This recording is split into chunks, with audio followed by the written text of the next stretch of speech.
I don't want either. Because I believe there are players that can play that position and can give me the same kind of productions without the sideline antics and without the missed meeting and the treatments. You don't see Julio Jones, and I think Julio Jones is the best player at that position in the National Football League.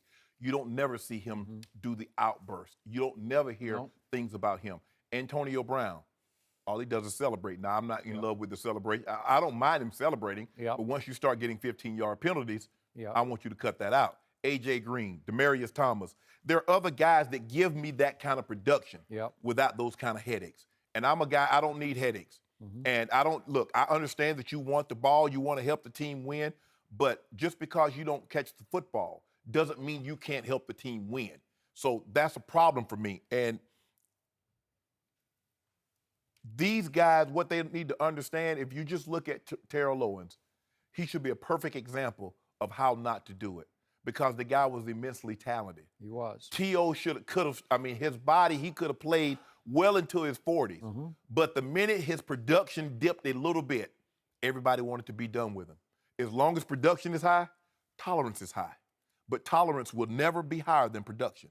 And the moment these two guys' production slipped the least, they're gone. You saw that with Randy Moss. His production dipped a little bit in Minnesota, he was gone. He didn't, whatever reason why they weren't winning at Oakland, they traded him to the Patriots.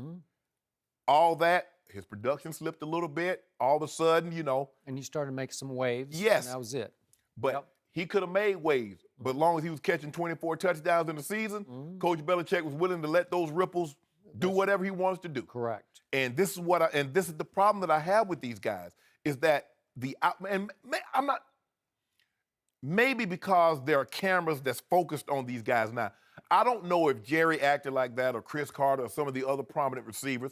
I don't know if they acted like that on the sidelines because maybe the cameras, there weren't as many cameras that was focused on the sideline and behavior because now we see everything.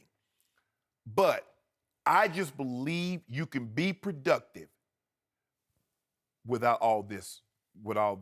You can be the entree and you don't need the size to come along with it. So for me, give me an Antonio Brown, give me a Julio, give me an A.J. Green, give me a Demaryius Thomas, and I'll let you have Odell and Dez if you like them. Interesting. Before I answer, I know Jerry Rice and I know Michael Irvin and I know how they comported themselves during games. They would go vent to the wide receiver coach, and they would spill and spew all over the wide receiver coach, but it wouldn't spill onto the rest of the team or the quarterback or the head coach. And they accepted their role in the huddle where Montana or Steve Young were in charge of the huddle and Troy Aikman was in charge of the huddle. Can you imagine Jerry screaming at Joe?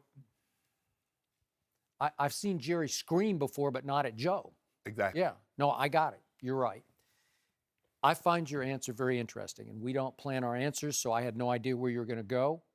But I was going to give Dez a slight edge, but I love your answer because in my heart of hearts, I'm with your answer. And I've learned that this year watching Dez and certainly watching Odell, who I think has gone even farther and farther over the edge this year than he did last year. And I hark back now to Calvin Johnson, Megatron. Over the previous 9 years, if I had dared to offer up on this show that Detroit would be better without Megatron, people would have said, drug test that man, right? Yes. And Calvin was not a diva. He was a good guy. He was a quiet guy. He stayed to himself, The demeanor that you saw on the field was his demeanor off the field. Exactly. So 9 seasons he played in Detroit, and they made the playoffs 2 times, and they won exactly 0 playoff games. Not all his fault. I'm not pinning it on Calvin. But my point is, now all I hear this year is, oh, the sky has opened up for Matthew Stafford. Now he can spread the ball around. He's not Calvin-centric. It's not Megatron or bust, right? Yes.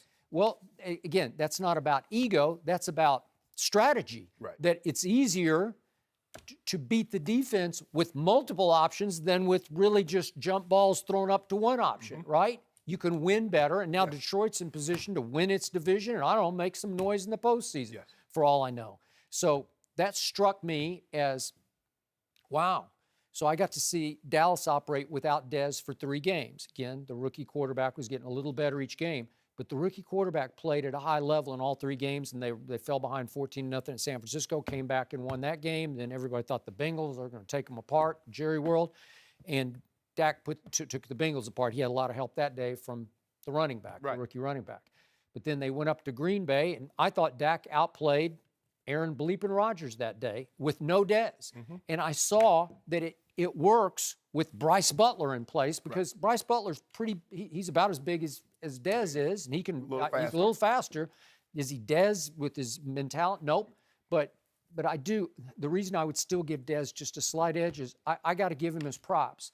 I appreciate the way he re-assimilated himself quietly back into the offense. I wasn't sure he's capable, but he became a very talented cog in the Dak attack.